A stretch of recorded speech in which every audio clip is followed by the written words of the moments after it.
I saw it all. Something dark. Something dangerous. The kind of truth that gets people killed out here. The kind that makes a man vanish without a trace. But I couldn't stay quiet. Not when my country is bleeding. Not when people still have hope and still believe in something real. That night in Ouagadougou, when they came for Captain Ibrahim Traoré, I was there. I saw it all. I felt the fear. And if I hadn't been there, he wouldn't be breathing right now. It started like any other day in the old city center. The sun was baking the tin roofs, motorbikes zipped past shouting vendors, and the air smelled like fried yam and red dust. I had just finished my shift guarding the west fence of the National Archives, a quiet job for a forgotten soldier. That's when I saw him. He was wearing a long brown cloak, hood up, head down. But I could tell from his walk, it was him, Captain Ibrahim Traoré, the leader of the transition, the man the West feared, the one who told the IMF to keep their money and told France their time was up. What was he doing walking alone? He passed close to me, looked me in the eye. That's when I noticed he didn't have his bodyguards, not one. Later that evening, I followed at a distance as he entered a quiet alley behind the old post office building. I wasn't the only one watching him. From across the street, a dark SUV was parked, windows tinted, engine off. But I saw movement. 3 men stepped out, no badges, no uniforms. But they walked like killers. One of them had a silencer, not a common thing around here. That meant foreign training. I knew instantly, this wasn't just a robbery. This was an assassination attempt, and the man they were targeting had no idea. They thought he was alone. They didn't know that Captain Traoré had changed everything, that he no longer trusted the old intelligence networks, that he walked alone because he had to, because he didn't know who around him was still loyal.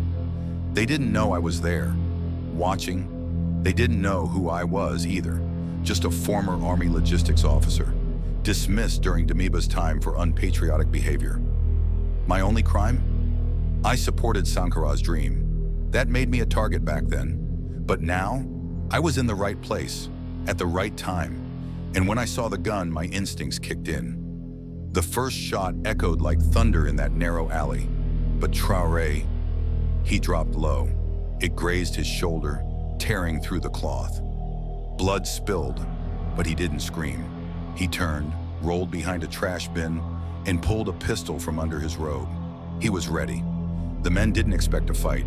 They thought it would be clean, quiet. But the president of Burkina Faso didn't go down like prey.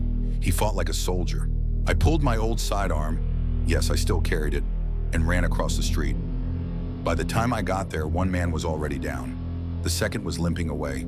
The third was about to shoot him point blank. I fired, straight through the man's thigh. He dropped. And suddenly it was quiet again. I helped Traoré up. He was bleeding, but his eyes, sharp, focused. "You," he said, recognizing me instantly. "You were dismissed under Damiba." I nodded, breathing heavy. He put a hand on my shoulder. "You just saved your country." Then he pulled out a small black radio and whispered one word: "Activate." Within 2 minutes, unmarked trucks swarmed the alley.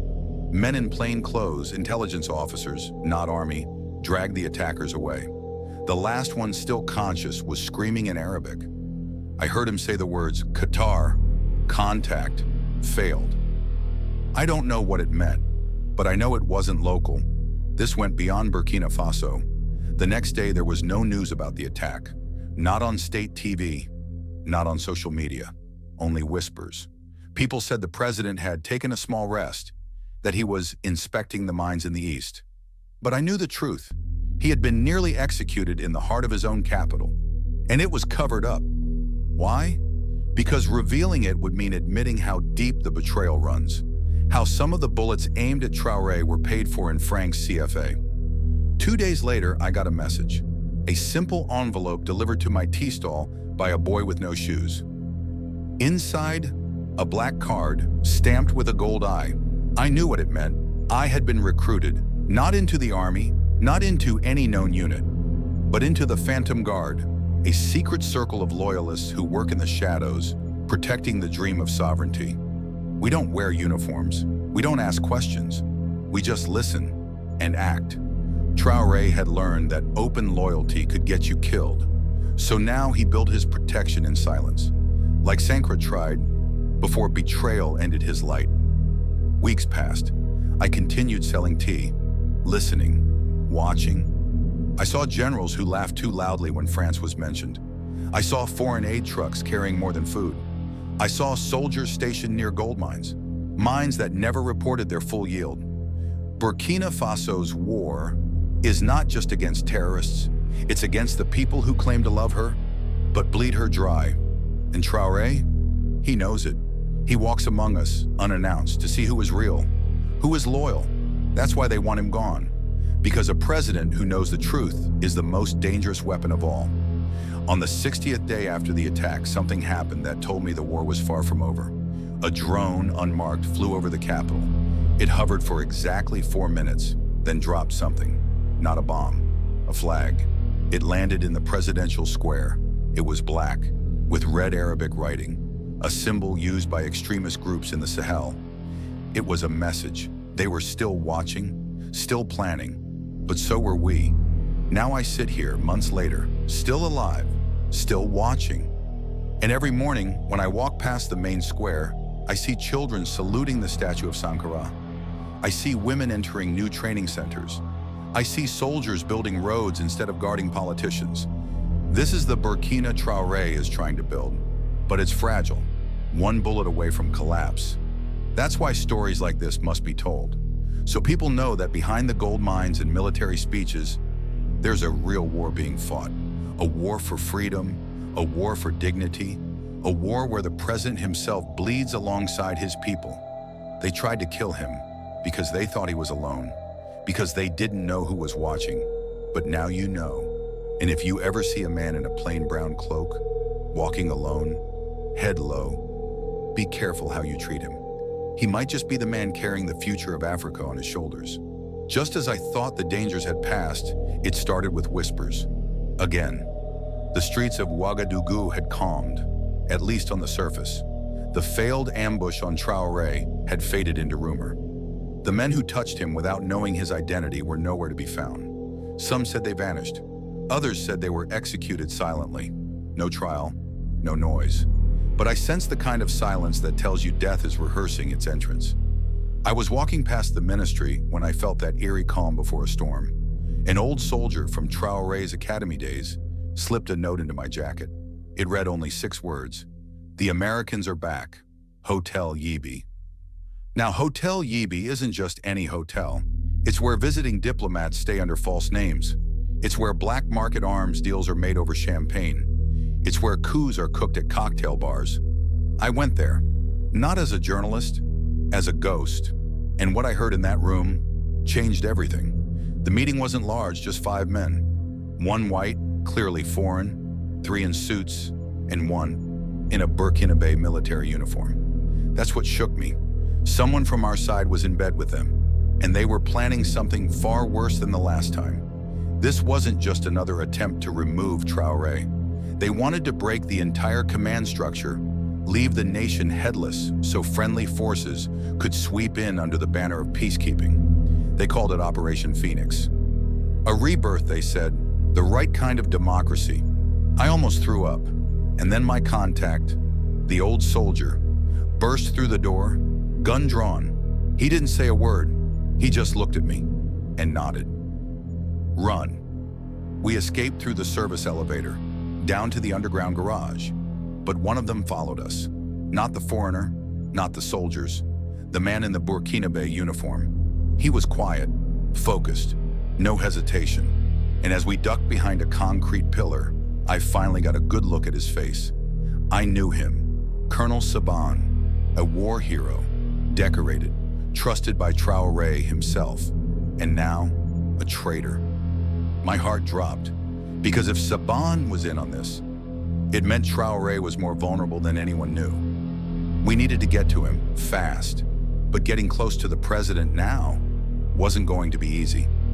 We went through the old tunnels beneath the city, used during the anti-imperialist riots years ago. My contact knew them well. I followed silently, my heart beat loud in my ears. By the time we reached the military compound, the gates were locked. Not because of us, because something was already happening. Gunfire. Inside, a betrayal from within. The same Colonel Saban who was smiling beside Traore during independence celebrations last week had mobilized a rogue unit at exactly midnight. The goal: take the command center, disable communications, and neutralize the president before sunrise. We were too late. Or so I thought. Because what happened next, no one could have predicted. They thought they had him. Sabane's men stormed the compound from three sides. Explosions echoed. The sky turned red from the fires, and for a moment, it looked like it was over. But they didn't count on one thing.